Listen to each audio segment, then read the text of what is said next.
Blessed and happy Saturday to all of you, my dear friends, my dear brothers and sisters. Today is April 25, 2026.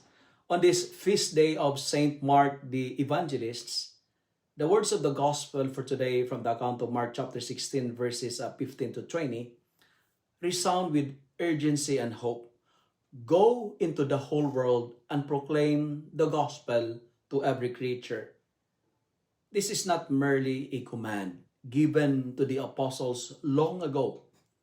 It is a living mission entrusted to each of us today.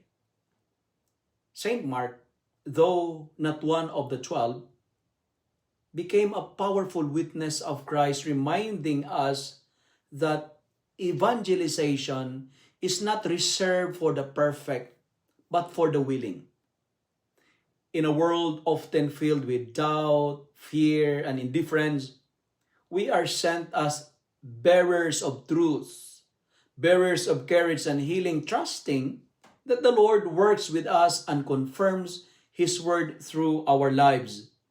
The signs spoken of in the gospel are not just extraordinary miracles, but the quiet transformation of our hearts, the casting out of fear, the healing of wounds, and the renewal of hope.